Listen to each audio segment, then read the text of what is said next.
As you get older, what you do to your body, what you consume, how much you exercise, how well you, how often you sleep, etc.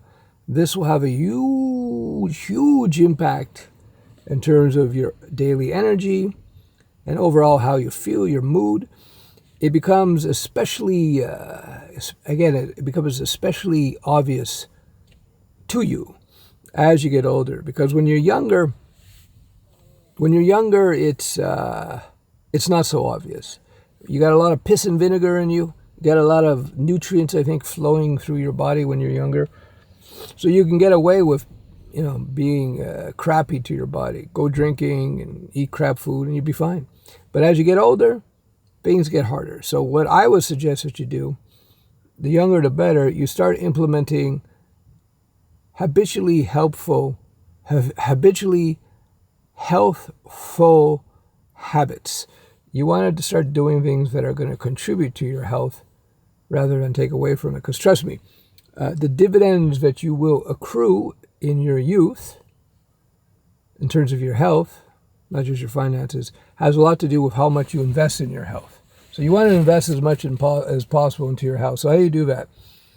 And this applies, and it's never too late, by the way. So this applies. So you want to start, first of all, you want to eliminate the obvious. Not too much drinking or no drinking, not too much smoke, well, no smoking. Least amount of drugs or chemicals in your body. So those are a given. I think nobody would dispute that. At least no sane people anyway. So that's number one. Number two, you want to start replacing processed foods with natural foods. The less processed the food, the healthier it is for you.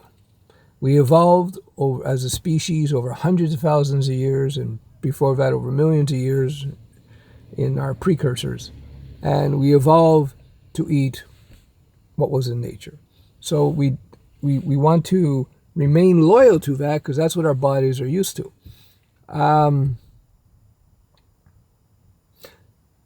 Unprocessed foods that are not in a box.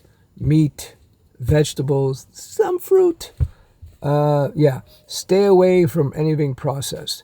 You'll start to feel a lot better. Here's a rule that bodybuilders will tell you. Bodybuilders, when they want to lose body fat percentage, what do?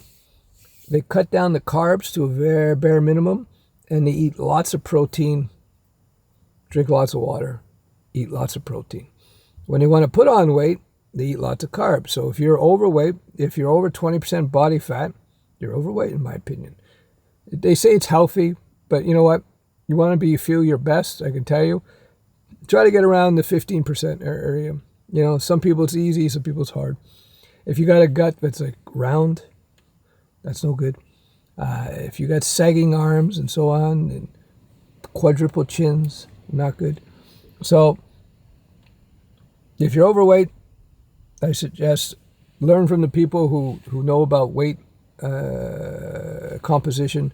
That's the bodybuilders. Cut your carbs down, processed foods down to a minimum, to zero. I don't believe in zero carbs, but you feel it out. Everybody's different. And eat more proteins, vegetables, a little bit of fruit. Anyway, so that's the second thing. You got to replace processed foods with natural foods. The next thing you got to do is you got to increase your exercise. You got to start exercising on a regular basis. It doesn't have to be hard. You don't have to go to the gym hard. In fact, you should just do it gradually and subtly. I'm coming to the main point of the video, though. The main point of the video is not what you might expect. Anyway, so regular, consistent exercise has a big role in terms of your overall metabolic health. Remember, 80% of the reasons people are in hospitals, whether it be diabetes, heart problems, respiratory, all kinds of problems, mental problems now they're finding, is due to something called metabolic health, which basically means you eat too much food, you eat crappy food, and you don't exercise enough. That's it. So you can eliminate 80% chance of you being in the hospital just by getting in shape. You're also going to improve your mood. You're going to improve your intellectual capacity, which means you're going to work better. You're going to work more efficiently. You're going to feel better in your own skin. The benefits are, what's the word I'm looking for? Innumerable. Yeah. So here's the thing. If you're going to do this, and with success, you probably heard a lot of these things before. If you're going to do this, the number one thing, though, is changing your visceral brain and changing your habits slowly over time. So you have what I call healthy habits. You got to have healthy habits, and you have to literally, gradually, slowly reprogram your brain so that these things that we just talked about, the food, the diet, exercise, so forth, become doable. Without consistency,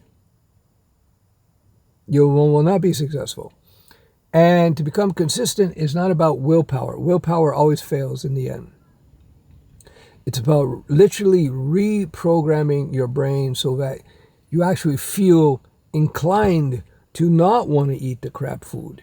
You feel you're motivated emotionally, physically. You're motivated on a very visceral level, not intellectual level, very visceral level, to want to go exercise, to want to drink more water, yada yada. You have to reprogram yourself so that these habits, very important habits, are natural and instinctive. The problem we have in the West now, many parts of the world, is that we have been reprogrammed or programmed from a young age towards bad habits. That's why we have these record levels of obesity and diabetes and all these other things. So you have to reprogram yourself. I cannot overemphasize that. It cannot be overemphasized. All these things I talked about, diet and exercise and this and that, and not eating this and eating that, and not smoking, all this, the foundation of all these things is changing your habits, and more importantly, changing your visceral brain, your lizard brain's inclination towards these things. Because ultimately, even the most intellectual of us are dominated by our emotional impulses and our physiological impulses. They're the same, but different. They feel different.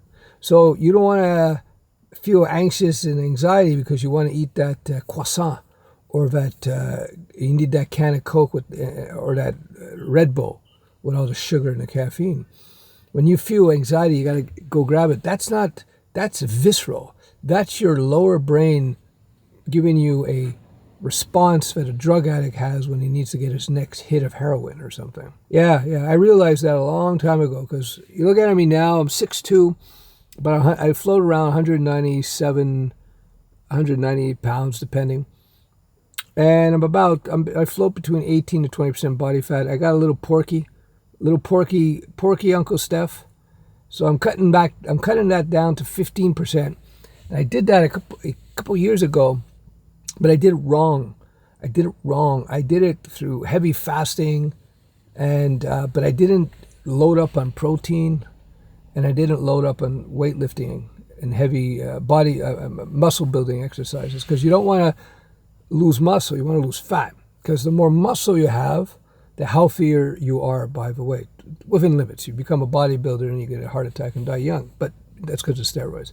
But generally speaking, as you have more muscle in your body, that actually stimulates the brain, and apparently, it stimulates the brain.